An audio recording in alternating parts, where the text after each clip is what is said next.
Okay, it is trade rumor time.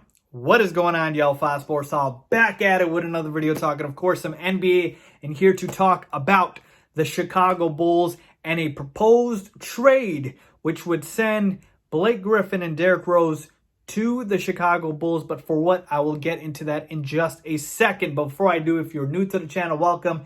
Make sure to go ahead and subscribe because I do talk a lot of Bulls and NBA on this channel, and you don't want to miss out. So go ahead and subscribe, turn on the post notifications, and follow me on my social media. With that being said, I've got this trade proposal, this trade rumor that's out there that a lot of people want to know about. So I'm going to talk about whether or not it's realistic. Does it even make sense for either team? And get into all that. So let's get started. So this trade was a proposed trade that was by Bleacherreport. I believe a writer at Bleacherreport proposed this trade, and it's a very straightforward trade, meaning there's no picks involved. It's just a 2-for-2.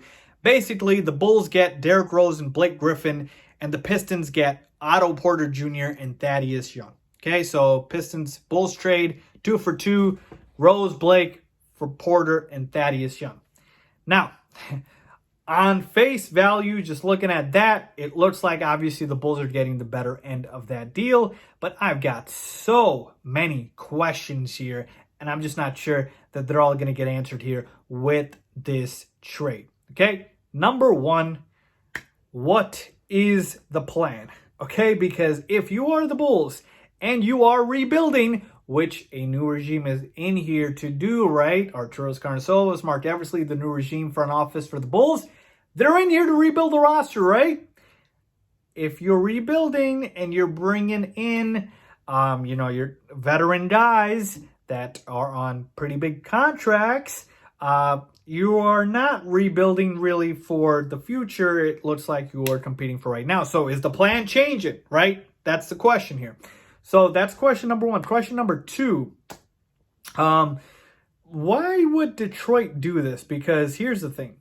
The Pistons, yes, they are also rebuilding. They just traded away Andre Drummond last season, or I should say this season. It feels like so long ago that the NBA season got suspended, but they traded away Andre Drummond at the trade deadline to the Cavaliers, right? Because they were rebuilding. And so obviously Blake Griffin is on the trading block. I totally get that. But you want to talk about getting in Otto Porter Jr., who's got 2 years left on his deal, and the second year is a player option, which he's not turning down. It's a fat player option for $28+ million, something like that. And Thaddeus Young's on contract for about 2 more seasons as well. So you're not shutting salary right away.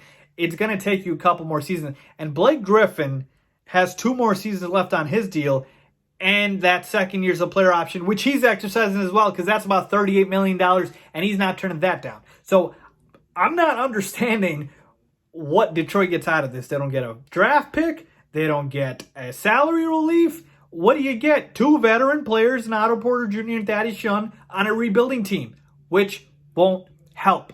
So to me, on the Detroit side, it's a hard pass. And on the Chicago side, this one still doesn't make sense to me. And I love Blake Griffin. Blake Griffin, funny enough, guys, you should know this. He's actually my favorite player. I know, don't ask right now. I'll get into it later, maybe in a Q&A or whatever. He is actually my favorite player. And I love Derrick Rose. Derrick Rose is obviously a historic player for the Bulls. He's one of the greatest players in Bulls history. And the nostalgia there is crazy, right? Everybody wants D-Rose back to the Bulls. And, could I see him fit on a 6-man role here or even a starter role and then have, Kobe coming off the bench? Sure. But that brings up to that point. What do you do with Kobe? I thought he's going to be your starting point guard of the future. You're going to bench him now for D-Rose?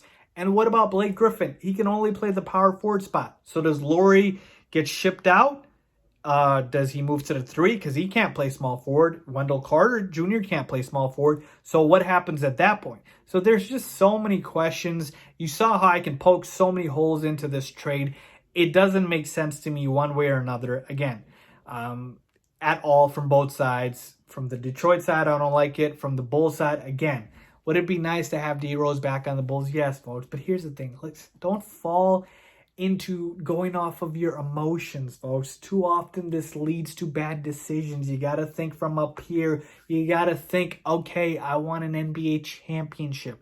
I want to build a contender. I don't want to just, have good memories with players that used to play with the Bulls before.